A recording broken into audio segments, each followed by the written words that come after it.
Good afternoon, everyone. I'm Joseph Nocella, the United States Attorney for the Eastern District of New York. Thank you all for being here. I would like to begin by introducing the Honorable Pamela J. Bondi, Attorney General for the United States of America. Thanks.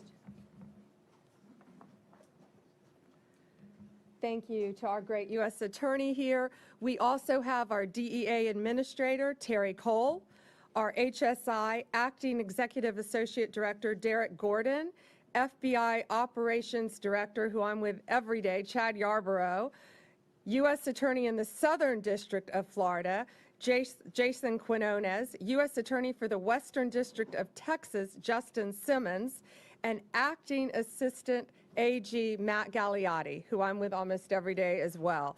We're here to announce a landmark victory for the Department of Justice, our law enforcement partners, and the United States of America. As you've heard, drug kingpin Ismael Zambada Garcia, also known as El Mayo, has confessed to a lifetime of crime in service to the Sinaloa cartel, a foreign terrorist organization. Thanks to the relentless work of our prosecutors and our federal agents, El Mayo will spend the rest of his life behind bars. He will die in a U.S. federal prison where he belongs.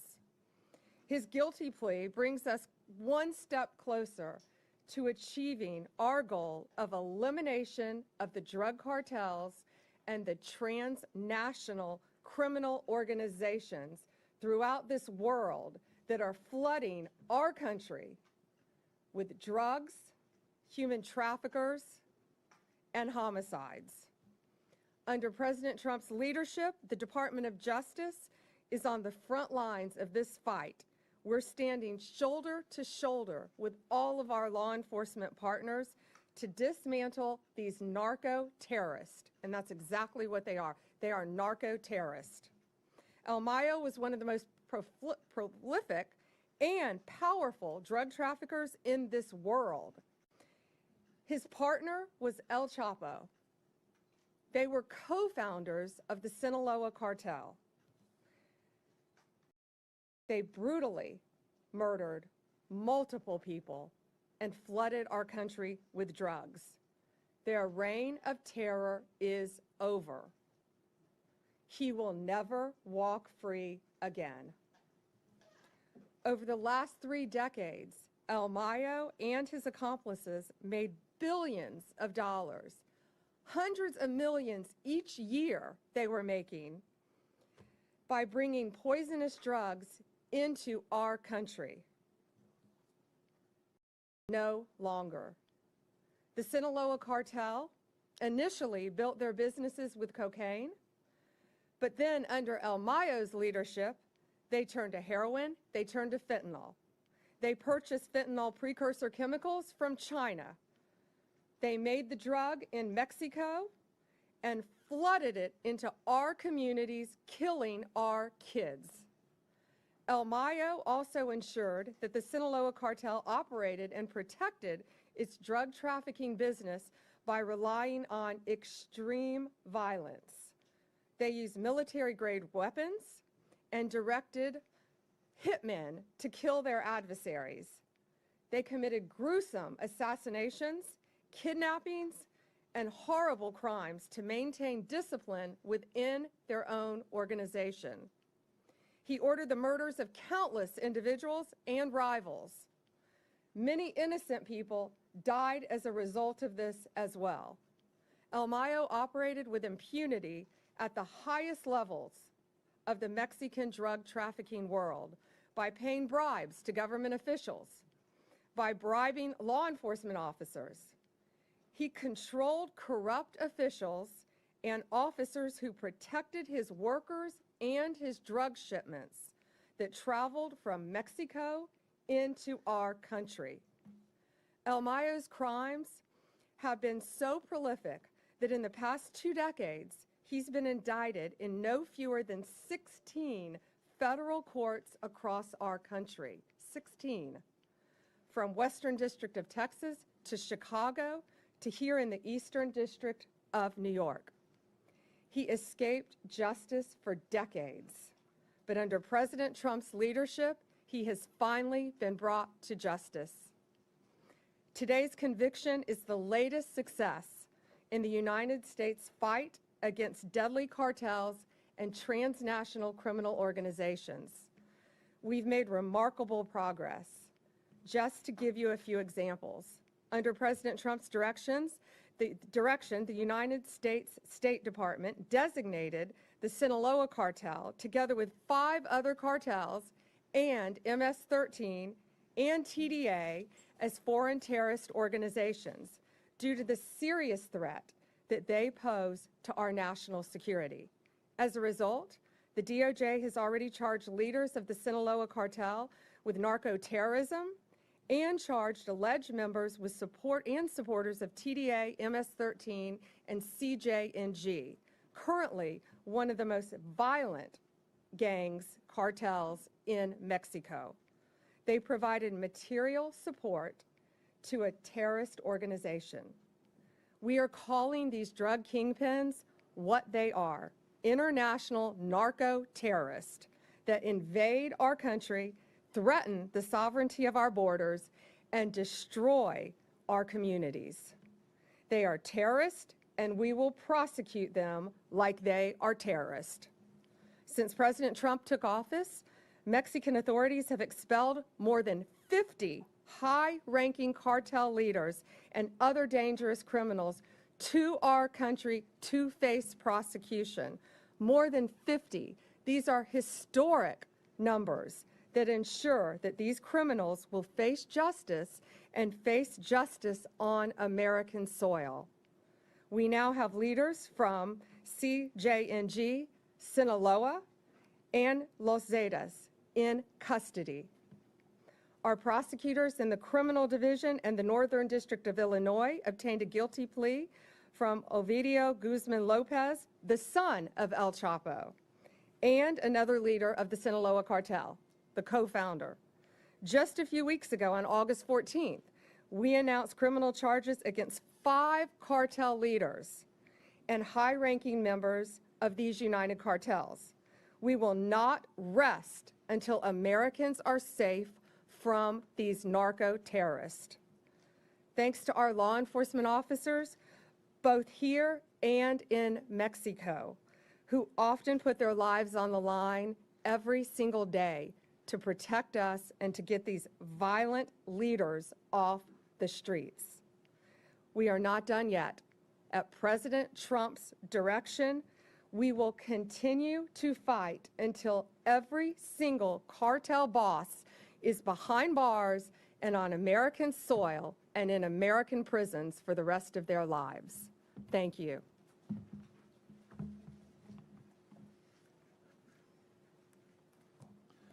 Thank you, Attorney General Bondi. As you've heard, a short time ago, Ismael Zambada Garcia, known as El Mayo, pled guilty here in the Eastern District of New York to being the leader of the Sinaloa cartel, the largest drug trafficking organization in the world. Among other things, he admitted to leading a continuing criminal enterprise and to RICO conspiracy charges. This is an historic day. With today's plea, the Sinaloa cartel has been decapitated. Its 2 founders and leaders, Joaquin El Chapo Guzman, also known as El Chapo, and now El Mayo, both stand convicted. These defendants built a criminal empire in Sinaloa, Mexico. Their cartel grew like it was a cancer throughout the hemisphere. They flooded the United States with deadly drugs, including cocaine, heroin, methamphetamine, and then fentanyl. El Mayo was first indicted in the Eastern District of New York in 2009, and we continued to add charges, including, as the Attorney General mentioned, fentanyl trafficking, right up until this very year. As a result of his conviction, El Mayo faces a sentence of life in prison without the possibility of parole. This conviction is also a testament to the unrelenting determination of the prosecutors and the law enforcement agents who never stopped seeking to bring El Mayo to justice. As our Attorney General has pointed out, the plea marks the conclusion of a decades-long effort by hardworking and dedicated public servants across the United States. I want to thank the prosecution team from the Eastern District of New York, Assistant United States Attorneys Francisco Navarro, Robert Pollack, Adam Amir, Lauren Bowman, and Rebecca Ercolay. In addition to the United States Attorney's Office in the Southern District of Florida and the United States Attorney's Office for the Western District of Texas, both of whom are here with us today, I also want to acknowledge the important contributions of the U.S. Attorney's Offices for the Northern District of Illinois, the Southern District of California, and the Central District of California. I would also like to thank our American law enforcement partners at the FBI, Homeland Security, and the DEA, along with numerous other law enforcement agents throughout the government. I would also like to thank our counterparts in the Mexican government. Finally, I gratefully acknowledge the presence here today of Frank Tarantino from the DEA, Ricky Patel from Homeland Security, and Philip Bates from the FBI. I'm now going to ask Acting Assistant Attorney General Matthew Gagliotti to say a few words.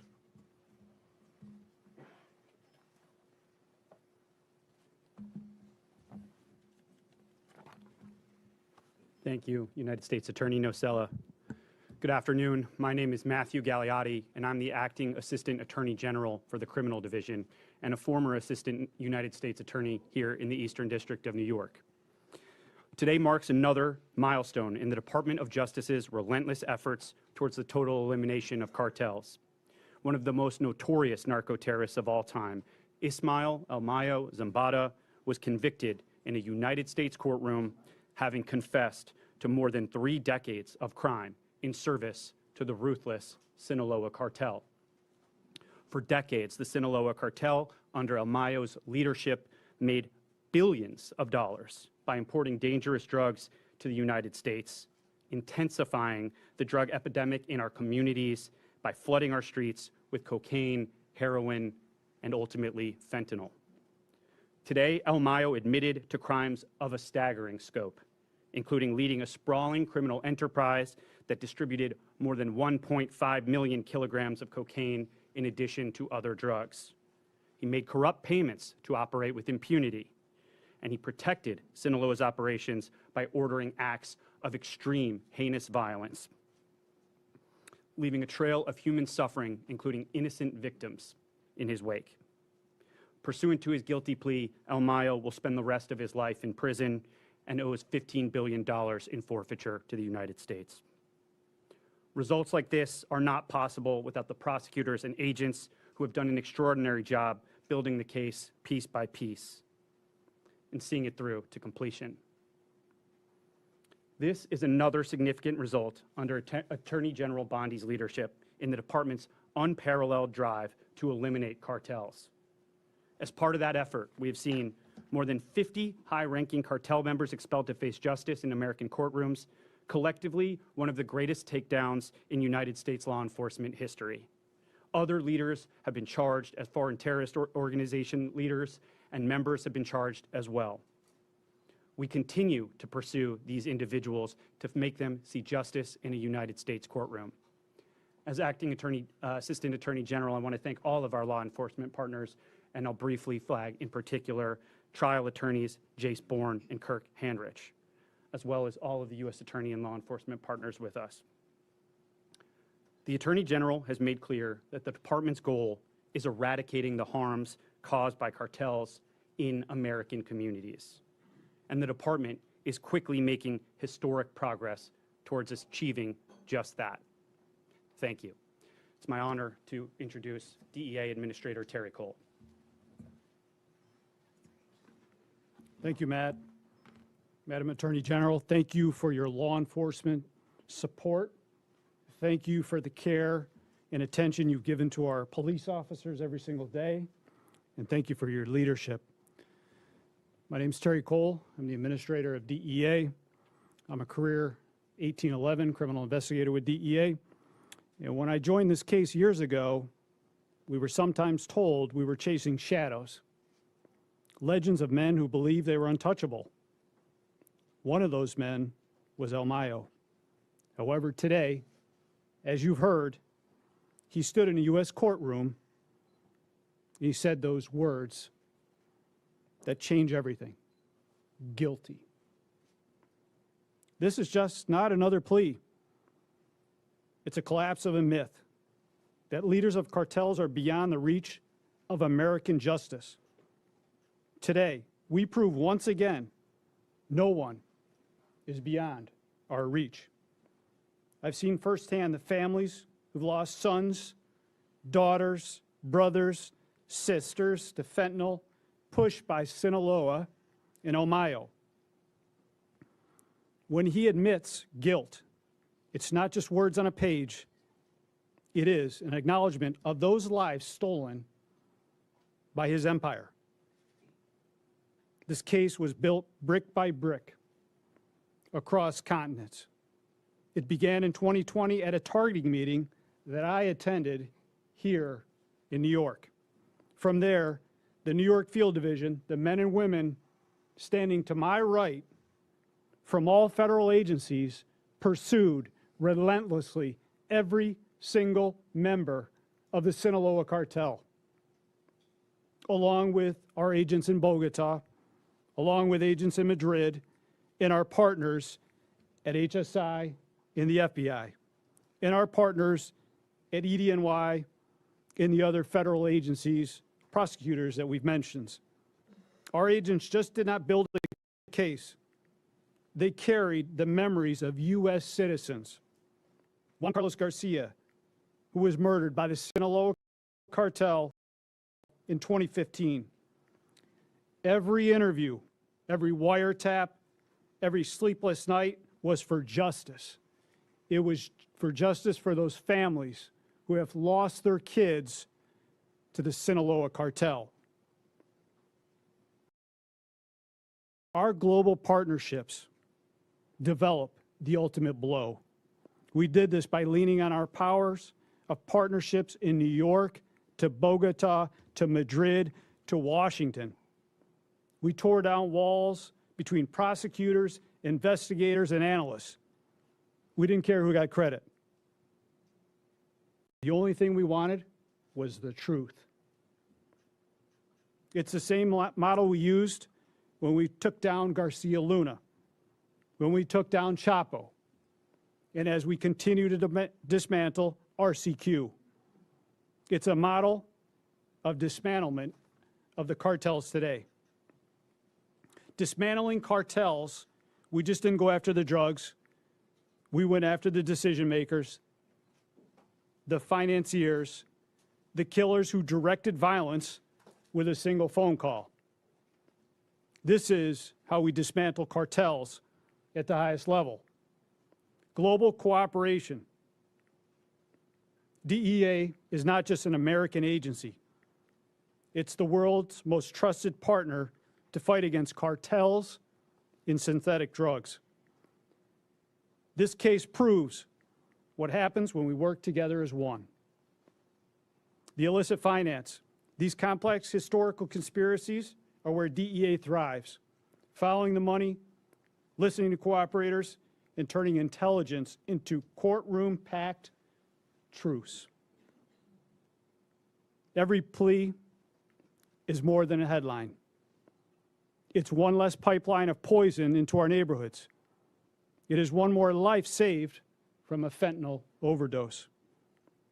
I've stood in too many homes where parents and their children keep memories of those that are lost. Today's guilty plea doesn't bring those kids back, but it sends a message to the cartels, to the world, and to families who still grieve. DEA will not stop. We will hunt the heads of these organizations. We will tear apart their networks, and we will bring them to justice, one member at a time, by the men and women over to my right, the finest career law enforcement investigators in the world. Thank you.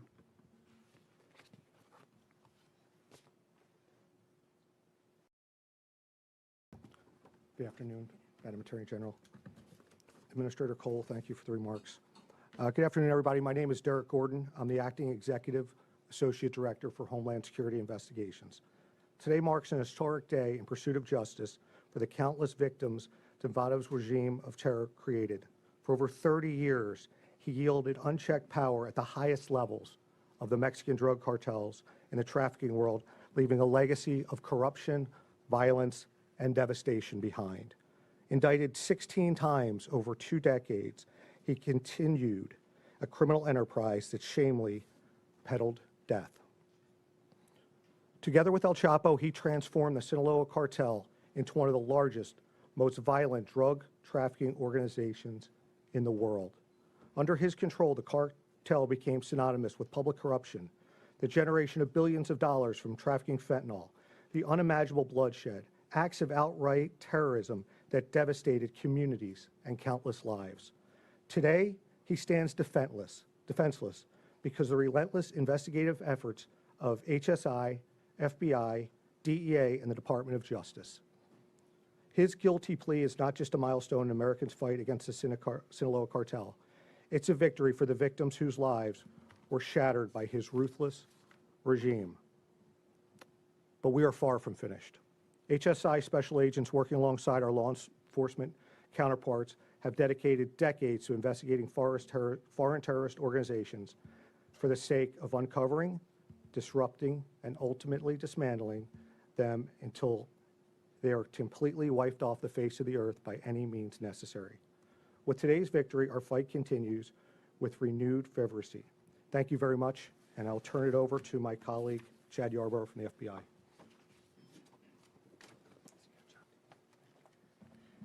Thank you, Derek.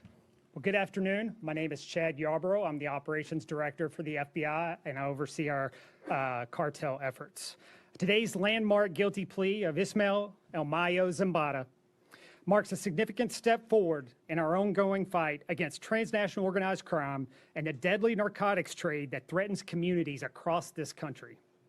The guilty plea is not only a win for our communities, but a testament to the FBI's commitment to crush violent crime, to target cartels and gang activity under Attorney General Bondi. I want to take a few minutes to highlight our partners' extensive efforts throughout this investigation. And I can't do that without mentioning our law enforcement partners at DEA and HSI and DOJ, who are working tirelessly together to disrupt and dismantle these violent criminal networks. This case is the result of that close collaboration and years of deliberate efforts by our partners and the FBI, both here and in Mexico. For decades, the Sinaloa cartel has been one of the primary drivers of illegal narcotics flowing into the United States. When this investigation began, our Washington, D.C. field office was able to identify with our partners the cartel's 2 main leaders, Zambada and Joaquin El Chapo Guzman. After Guzman's arrest in 2016, Zambada continued to lead the Mayo faction of the Sinaloa cartel, which was responsible for trafficking multi-ton quantities of cocaine, methamphetamine, and fentanyl, which killed thousands and thousands of our citizens in the United States. And in 2024, the FBI and our partners here were able to arrest Zambada, which has led to this guilty plea today. Let me be clear. The guilty plea is not the end of this fight. The Sinaloa cartel may think that they're powerful and mighty, but rest assured, we are all up here because we have one goal in mind, and that is the destruction of the Sinaloa cartel. Now, I want the community to know, not even the most senior leaders of this cartel and others can escape accountability. Let this be a message to all violent criminals and members of the cartels that the FBI, DEA, HSI, and DOJ will leverage everything we have, all of our resources and all of our expertise to bring these individuals to justice and safeguard our communities. Thank you.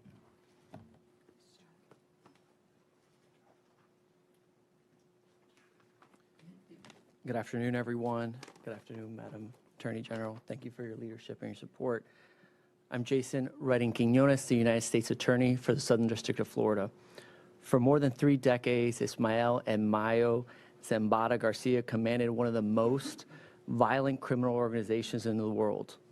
Under his direction, the Sinaloa cartel used vast resources to bribe officials, intimidate rivals, torture their enemies, and murder witnesses, all to push poison in our community that ends today. With his guilty plea, Mayo now faces a mandatory life sentence in federal prison. He will never again lead a cartel that fueled addiction, spread violence, and tore apart families on both sides of our border. Let me be clear to anyone who thinks they will take his place. We will find you. We will extradite you. We will prosecute you, and we will bring you to justice. I stand here shoulder to shoulder with our law enforcement partners, and I'm humbled by their extraordinary work. For years, agents and prosecutors quietly built this case, piece by piece, fact by fact, not for glory, but for justice. For justice for the thousands of victims left in the wake of Mayo's reign of terror. Because of their courage, we are here today. I commend each of them. I especially recognize my Assistant United States Attorneys, Andrea Goldberg and Monique Botero, for their relentless pursuit of justice. It's now my honor to introduce the U.S. Attorney for the Western District of Texas, Justin Simmons. Good afternoon. My name is Justin Simmons. I am the United States Attorney for the Western District of Texas. I want to thank you, General Bondi, for your support. Thank President Trump as well for his support in this case and many other cases like it that we will continue to bring.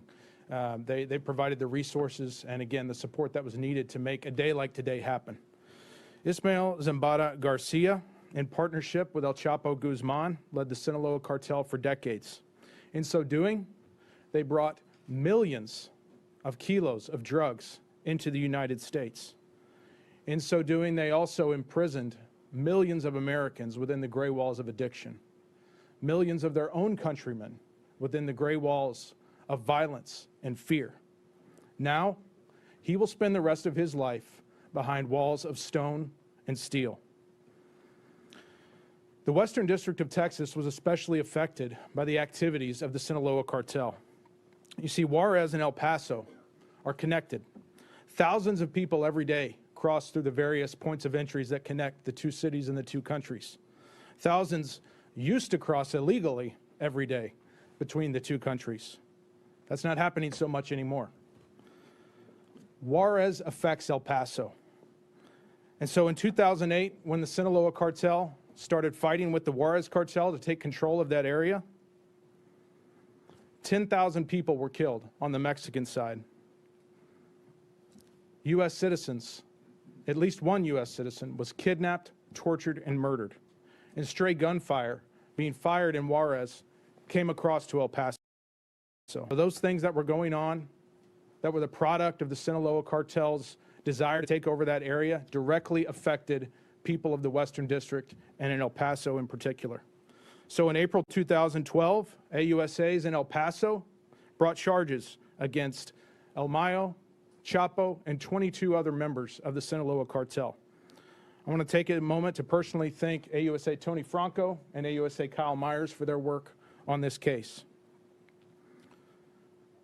One of those charges that he pled guilty to today was part of that indictment, part of that 2012 indictment.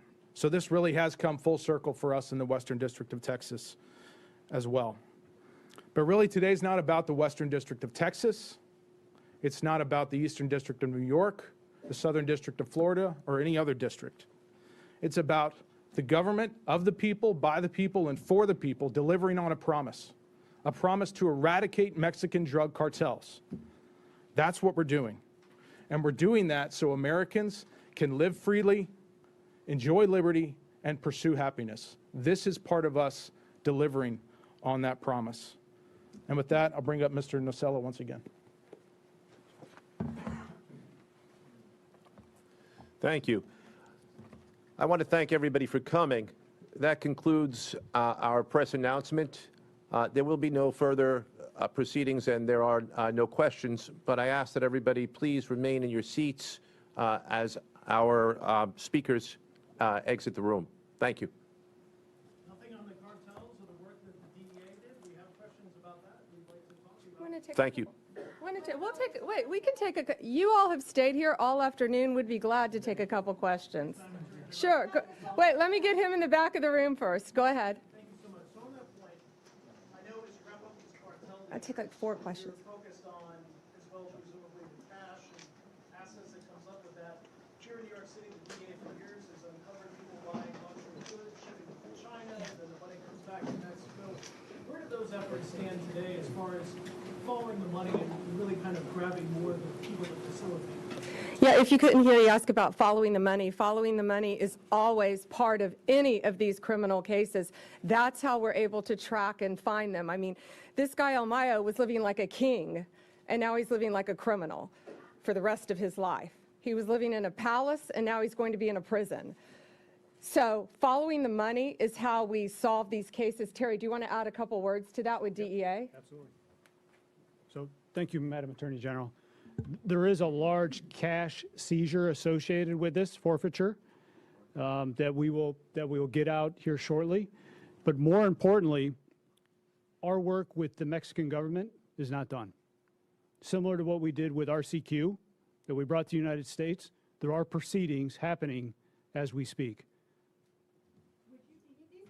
Hey, hang on. We'll just take a few questions. Sir, sitting right there. Yeah, thank you so much. Mexican President Claudia Sheinbaum say the U.S. government should collaborate with Mexico to understand how the U.S. authorities bring in Mayo Zambada, because for them it's not clear yet.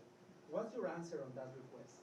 Well, first we want to thank the Mexican authorities for all of their help in bringing all of these cartel leaders to justice. We're not going to comment on any of the specifics of any investigation, but we have brought, under Donald Trump's direction, we have brought more cartel leaders to justice than any other administration in this nation's history. Any other questions? Go ahead, Alana. Why take the death penalty off the table in this case? So, Mexico, I've done this my entire career as a prosecutor. When dealing with Mexico, we cannot seek the death penalty. We've always known that, and that's an agreement that we've had with Mexico when we get them to our country. That includes many others. This guy's 78 years old, but he will live like he's on death row, I can tell you that. He will live in a prison cell the rest of his life. Yes, sir. Omar. Use the air bridge to come cocaine and drug to the United States. What about Honduras? Yeah. He asked about the air bridge. Air bridge is a term that is common in law enforcement for how drug traffickers move their drugs from multiple countries, Venezuela, Honduras, Guatemala, Mexico, to our country. It's called an air bridge. And they pay off government officials, they pay people off, they pay off law enforcement officers in their countries to ignore that and to let them fly undetected. We're looking at all that. We're looking at that in multiple countries. Thank you all for being here, and thank you. Great question.